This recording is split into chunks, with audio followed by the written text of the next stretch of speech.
Sonic Mania. Who remembers Sonic Mania? You know that Sonic game that practically saved the entire franchise back in 2017? This game has brought many, including myself, such joy since its announcement in 2016. For a better context, I didn't actually get the chance to play Sonic Mania until roughly 2019, because the majority of my life I have been very, very, very behind on technology. Granted, that's not really something that actively bothered me. I was always pretty much happy to have whatever I had to begin with. Finally, the day had come. I was able to finally get my first Xbox One. Like I said, I've been very much behind. I used to be able to play the majority of the original games on my Sega Mega Drive, and also through the collections such as the Mega Collection and Gems Collection. I was incredibly excited to see Sonic Mania actually get released. I didn't I thought it was a joke at first. Then again, judging by this game series' entire community, it's not surprised to think it was a fan project at first. Reimagined Zones was never really much of a drawback for me. I quite enjoyed a lot of old stages, so, it's no surprise they brought back quite a few of them for this one. I genuinely like the fact they brought back Flying Battery and Lava Reef. I genuinely didn't think they would. I thought they served their purpose in their games quite well. But Oil Ocean, of all things, sign me the hell up, honestly. It was really well made in Mania. The game was honestly amazing. I loved every second of it. But, even something felt really off about it. The game was stunning. It played well, it looked well. Even the original, zones, I was blown away by the art style for it. Then again, that's not really saying much. I'm not that much of an artist myself. Wish I was. But something about this game just felt really, really weird to me. I have played hundreds, if not possibly over 1,000 hours on Mania, and this is not only over the course of a few years, but also based on every single device I've owned at the time. I always have a tendency to start up a new save file, complete it all the way, so normally in one go, get all the emeralds, etc. But I didn't realise at the time that I had quite significantly burned myself out. The zones and the level designs are incredibly well made, and I'm genuinely going to give the game that, because it takes a lot to keep me intrigued, which is, again, not saying much. Sonic 4 enjoyer over here. It's just, I feel like at the time, I was just having a bad day with it, because for me, it's really easy, to pick up, play through a couple zones, and, just come off for the day, or play in one go, because normally that's what I do with Sonic 2, I'll play the game straight through to completion in one go. I'm normally not someone to pass up on it, to be honest. Sonic is typically a game where you need to understand how the momentum works, because it feels ever so slightly different in the majority of games, and especially in the classic games when they try so hard to replicate those original senses of momentum.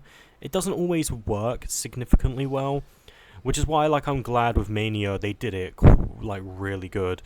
Classic Sonic in Generations, it was fine. It wasn't dead on, which, to be fair, I wasn't expecting it to be, but I'm glad that, it played different enough for it to feel unique. Mania, in its momentum, is really, really well made, and I'm glad I can pull off some, cool shots here and there where I can zip halfway across the stage, but I'm also a dunce. I'm a Sonic CD enjoyer, so I kind of like exploring more, which is also why I have a tendency to spend 7 minutes in a level, which, mind you, off topic for a second, it's the biggest issue I have with Superstars, mind you. I was playing Superstars for the first time not too long ago, didn't like it, but I bought it when it was on sale, and it's not as bad as many people will say it is. The momentum is actually quite decent, and the level design, is a bit hit or miss, but that's here or there. Music's not that great. Again, it's also kind of just hit or miss. Something about, Superstars genuinely just annoys me, And I think it's just the bosses. I think the bosses really weigh down the game for me. But that's to be expected. That's a criticism everyone has for it. But even for me, like, I can look past, like, slight inconsistent things, if, like, the boss design is good and it has, like, good gimmicks. Superstars didn't really have any of that. But even then, back on track. I don't mind exploring in a lot of levels, because I usually, gather a lot of information. I use this to help me, adapt, get better at stages that I'm typically terrible at. I.e. Oil Ocean. I'm still surprised they brought that back for this game. I'm honestly surprised that they didn't just choose Launch-Based Zone or something. Like, Oil Ocean of all things? I mean, they I don't even know, man. I like Oil Ocean, but those seahorses can go straight to hell. I could deal with the octilleries. I can't deal with the seahorses, man. The thing is, for me, games like Sonic CD and Sonic 2 appeal to me more, because I like having the option of whether or not I like to go fast, like genuinely explore levels and find little intricacies which I can, I'm not good with words. You know what I'm trying to say. I like exploring. I like CD's approach to things, because it's like there are places where you can go fast, but I also like the past and future, so it gives me more exploration attempts. I like to just have a look around. Sonic 2 is an overall really solid game, and it's why I can play it straight through to completion without any issues. Trust me, I'm not like that for many games. Mania, on the other hand, it has a good balance of both, but I still prefer the other two more, which sucks, because again, like, I'm not trying to rip on Mania, I just really like the originals a bit more. So, recently, right, I bought Mania on sale when it was on Steam, and, honestly, I was, getting ready to play through it again, because I haven't played it through it in a while, and I wanted to, enjoy it as much as I left it off. But, again, something seemed really off with it. I'm guessing it might have been all the years of playing it, back to back, like multiple save files, completions, even the different characters, even though they're unique, still felt a bit weird to me. And what kind of irritates me is that I feel like I've been looking through, like, the game genuinely through rose-tinted glasses. Sonic Mania is a game best enjoyed on its first few playthroughs. And you can add a number to that. It doesn't have to be specific. For me, like, I normally would have a save file for everything. So Sonic, Tails, Sonic and Tails, Knuckles, Mighty, Ray, Knuckles and Knuckles, even though it's technically not a save file feature you can add, I don't think. I don't remember. I don't think you can. But it's like, I play as the main trio, I play as the other two, and I love everything the game has to offer. But for me, it feels like once you've figured out how the entirety of the game works, you already know the best routes, you know the best tech, you already know how to beat the levels, you already know how to do it effectively, so there's not a lot of reason to go back and then try to do things differently, even if you've seen basically everything. And the worst part is like, I don't want to get bored of the game. It is a really great game, but Burnout is a really big problem for me. And it's kind of a problem for a lot of people as well, where I feel like some people don't actually notice how bad Burnout can actually be. I don't want to feel like I'm forcing myself to play a game that I absolutely like and genuinely have my mind tell me the game is bad when it's not. Because I don't dislike Sonic Mania. It's a really, really, really good game. As much as it is heresy to say, like, I'm not really the biggest fan of Sonic Mania anymore. I don't know if that has to do with growing up or gaming preferences changing. But I appreciate everything it's done for the series. It's still an amazing game on its own. And there's a lot of things that it does really well. And I'm glad that it expands on the original formula and touches up a few things. It's just... I still prefer the originals more, to be honest.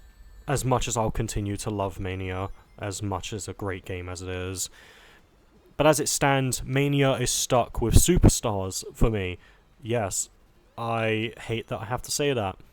They are different games with very similar mechanics to some extent, and I mean that exclusively through like their momentum, because their momentum is great in both. And I like how, like Superstars has the Chaos Emerald powers, even though some of them are mostly more useless than others. It's not to say it didn't try. I kind of wish it didn't, to be honest.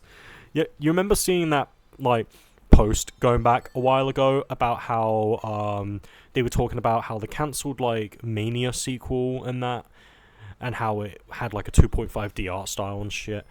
Like, looked great. It did look a bit cluttered, but I enjoyed what I saw of it, which kind of sucks. Superstars didn't come out to be that, but I'm not gonna be screwing over Superstars today. That's for another day. And again, that's not even me saying it's bad. Again, like, the biggest issue I have with Mania, and it's why it kills me to say it, is that it feels like it's a best of Sonic collection rather than its own thing. And it's like, yes, I would have preferred to have fully original levels, but at the same time, what we got is great. Like, a good mix between classic and new, even though I do wish they kind of evened it out, because we have 8 classic zones and 4 new ones. I feel like 4 extra ones on top of that would have, made the game a bit longer, yeah, but it would have evened things out in general.